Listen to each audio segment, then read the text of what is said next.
Ceci est l'histoire d'Atalante, récit de la mythologie classique originale qui met en lumière les exploits d'une jeune fille dans un monde âpre et rude. La littérature et le théâtre se sont longtemps passionnés pour cette histoire, pourtant presque oubliée à l'heure actuelle. Atalante vivait il y a fort longtemps dans les environs de Calydon, cité à l'ouest de la Grèce. Elle pouvait courir plus vite que tous. Elle était une grande chasseresse. Il y avait longtemps que la déesse Artémis avait remarqué cette jeune fille déjà exceptionnelle et qu'elle veillait sur elle. Elle lui avait donné la force et la vitesse de la biche. Les autres grâces lui avaient fait cadeau d'un caractère forgé dans les reins et d'une beauté bestiale. Je lui ai donné le caractère forgé dans les reins. Moi, je lui ai donné la vitesse de la biche. Je lui ai donné la beauté des bêtes des bois. Depuis toute petite, les trois grâces veillaient sur leur championne avec soin.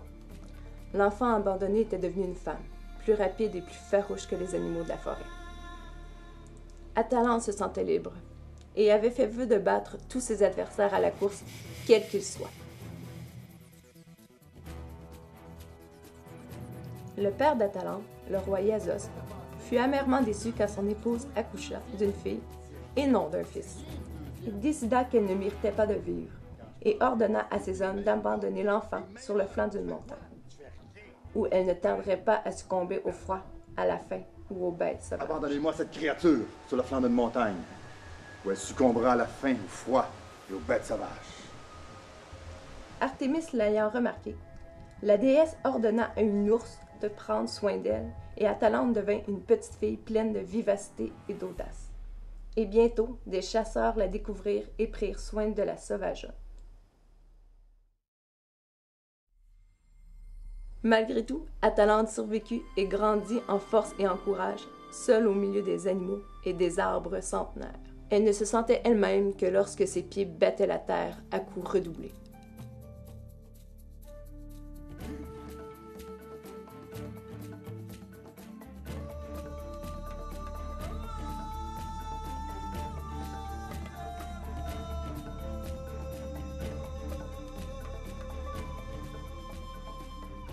Elle vivait de la nature, des produits de la chasse et de la générosité de la forêt.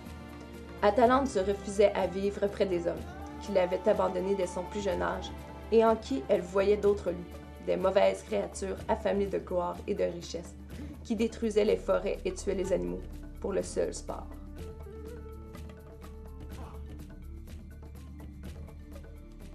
Elle s'entraînait sans relâche. Chaque jour, elle remerciait Artémis de l'avoir protégée, et elle courait dans les bois et dans les plaines. Jamais elle ne faiblissait. Elle avait fait vœu de ne jamais être battue et elle prenait un grand plaisir à battre à la course ou au combat les champions de tous les royaumes de Grèce. Elle participait aux compétitions, grimpait aux montagnes les plus escarpées et tuait les sangliers les plus menaçants de son arc redoutable.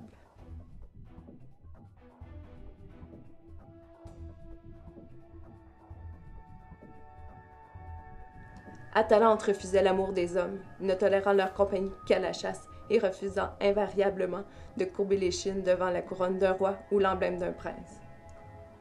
Son esprit farouche, sauvage et indomptable semblait un lien direct avec la déesse Artémis et la plupart des hommes la craignaient.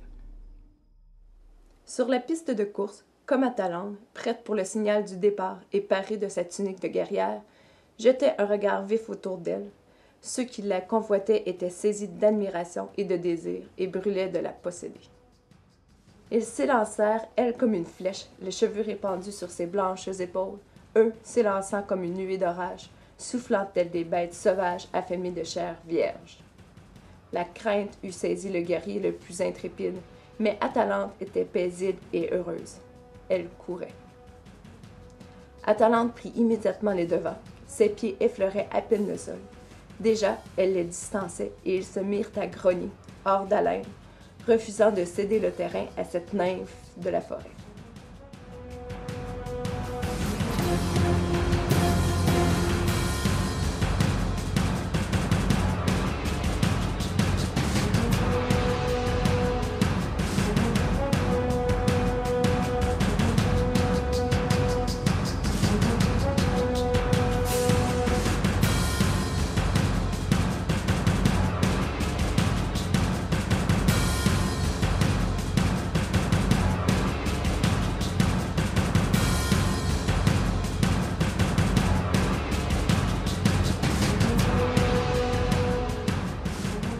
Seule, triomphante, Atalante représentait un idéal de conviction et de sacrifice qui fait trop souvent défaut aujourd'hui.